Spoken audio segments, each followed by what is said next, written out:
Hello, my friends. I love spending this time with you. And for those of you who are new, a very big welcome to you. And if you're curious as to what I do here, I combine traditional Native American spiritual teachings along with my wisdom in order to hopefully inspire you to improve the quality of your life and of your spiritual practices. And I know over the past several weeks, I've not done the videos because I've had the pleasure of meeting several of you throughout different shows and expos and the lectures that I've done. And as I was doing this, I was observing different ways that we tend to get in our own way. And I would like to introduce to you it could be a little bit funny, but it could help you to remember what I call 3 deadly tribes that are very, very toxic, to which all of us have belonged to, or maybe even belong to now, that we really need to remove ourselves from. And the first one is the did ya?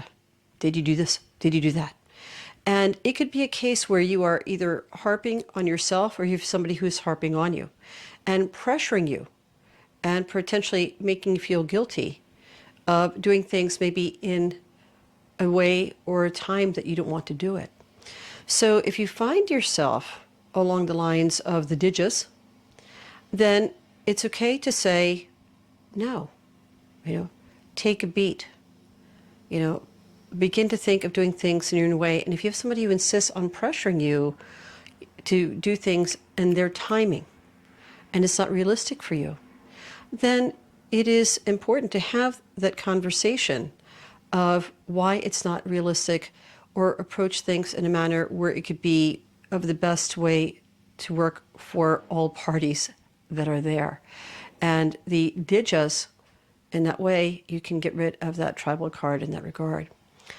The second one of the deadly tribes are the shouldas. And, I should have done this, or someone else said you should have done that. And so many shoulds. And I always say it's impolite to should all over yourself or to should all over somebody else. And what this implies is there's a lot of judgment with this. You should have done it this way. And, you should have thought of it this way. So much judgment that it becomes toxic. It can paralyze you. It can paralyze, if you're accidentally doing it to somebody else, it can paralyze them because of that sense of negative judgment.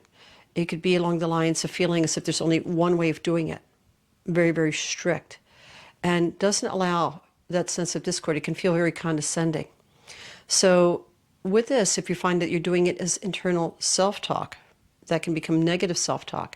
Or if you have somebody who is very aggressive or very, I'm going to say, pushy, that they like things done a certain way in their way, then good boundaries have to be set.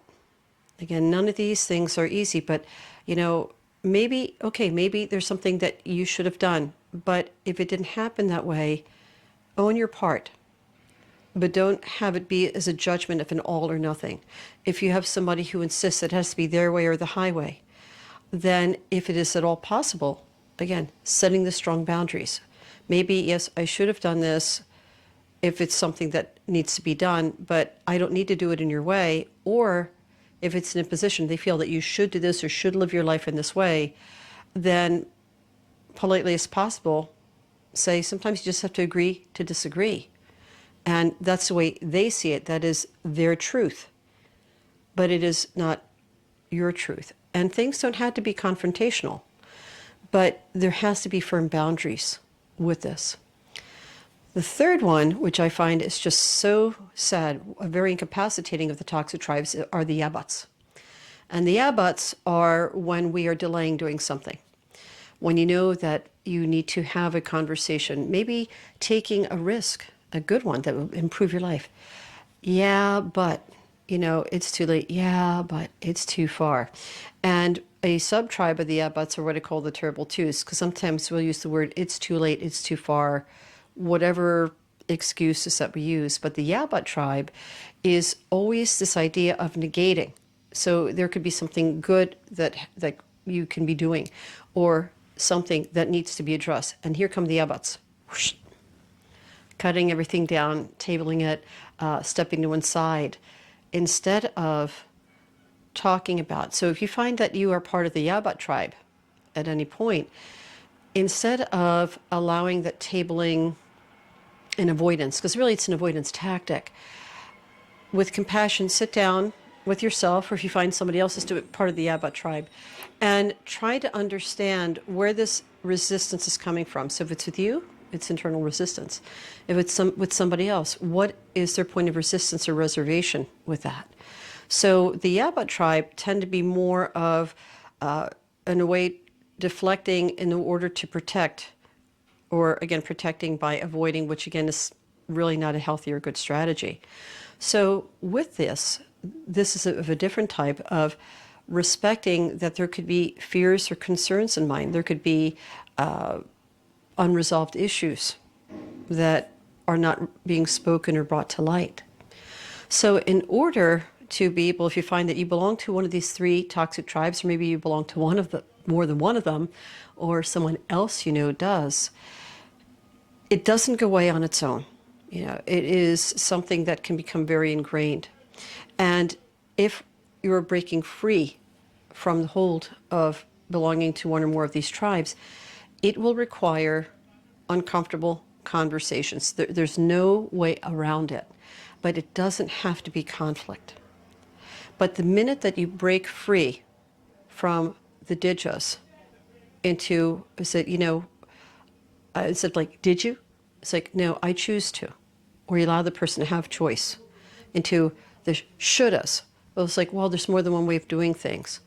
Or the yabuts, and say, let's understand, you know, what's causing for you to hesitate so that you can move forward.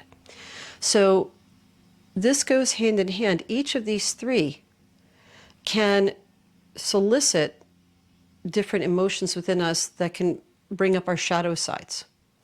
And of course, I did the other video of embracing your shadows. So if you haven't checked it out, you might find it useful in this conversation. That when the shadows rise, as we know, it is to have us look at something that might be uncomfortable. So again, with the 3 deadly tribes, I would ask of you, pay attention. Do you belong to one or more of these? Is there someone that you know that does? And if that is so,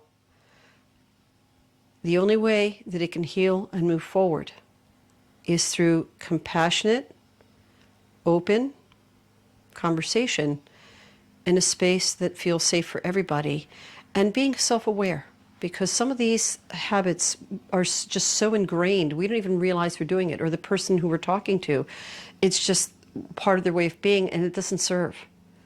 So remember, you can only change yourself. You know, it's not your job to change somebody else. If they are open to giving them awareness, if there's a conversation that has to happen, by all means, have that conversation. But when it comes to yourself, empower yourself. Empower yourself that you have the power of choice. You know, not that did you do it in a condescending way. That, you know, the shouldas. You know, you don't have to judge yourself harshly. You know, embrace your nature. Embrace that there's different options. And again, with the yabuts, you know, understand why the hesitations, why the avoidance. And if you do it this way, I promise you, you will feel just so much healthier and liberated. If you are able to have a conversation who's open, who belongs to one or more of these tribes, and they become self-aware, it improves the quality of relationship wherever you go. So with that, my friends, really that's it. Really, I was just, again, traveling so much and talking to so many of you and realizing that so many of us have or still belong to one of these 3 deadly tribes, and it stops our quality of life and moving forward. But with awareness comes the ability to change. With change comes opportunity and being able to live fully. So I thank you so much. And again, if you found this useful, I so appreciate if you can give this a like, share this with others. And if you haven't subscribed, please do. It helps me so much, and it helps all of us. It helps to grow this community and to spread the positivity.